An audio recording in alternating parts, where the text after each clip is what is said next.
सज्जनों, मेरे भोलेनाथ के 13 बच्चे हैं, 13 बच्चे। उनमें से महाराज 6 तो भोलेनाथ की पुत्री हैं और 7 पुत्र हैं, 7 पुत्र। मैंने आपको पहले दिन भी बताया था, जया, विषहरा, शामली वाली, दौतली, देव, और एक का नाम है अशोक सुंदरी।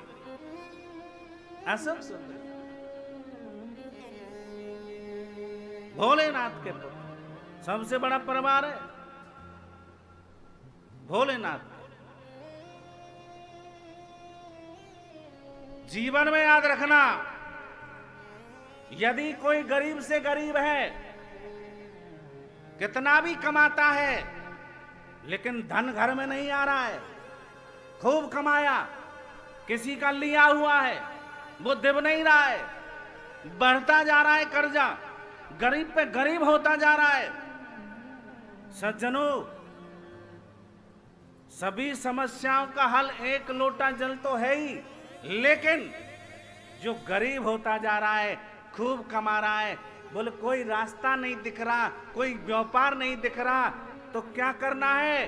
बोले महाराज, हमारे महीने में एक शिवरात्रि जो आती है, एक शिवरात्रि,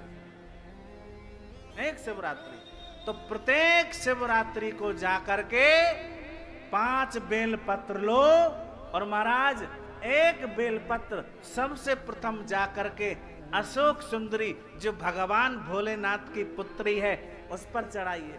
अशोक सुंदरी जानते हो कहाँ है?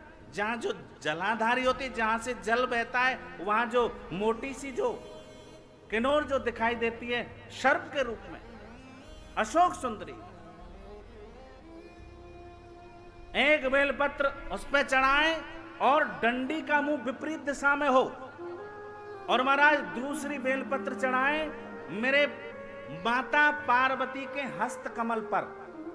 माता पार्वती के हस्त कमल पर शिवलिंग है, भोले बाबा की शिवलिंग माता पार्वती के हस्त कमल पर। और जो बेलपत्र, महाराज बेलपत्र की डंडी, जो पत्ती हैं, जो महाराज शिवलिंग के बीच में हो, इस प्रकार से बेलपत्र चढ़ानी है। तीसरी बेलपत्र शिवलिंग पर चढ़ानी है, और चौथी बेलपत्र महाराज जहां से जल बह करके जा रहा है वहां चढ़ा रही है, और 5वीं बेलपत्र चढ़ानी है आपको नंदी, जो नंदी का पैर उठा हुआ है उसके पास में समर्पित करनी है 5वीं बेलपत्र। ऐसे महाराज एक शिवरात्रि से 12 शिवरात्रि हम करते हैं तो सभी समस्याओं का हल हो जाता है, जीवन में गरीबी नहीं रहती, और जो मांगोगे वही मिलेगा, वही मिलेगा, वही कन्फर्म है, कोई दोहरा की बात नहीं है।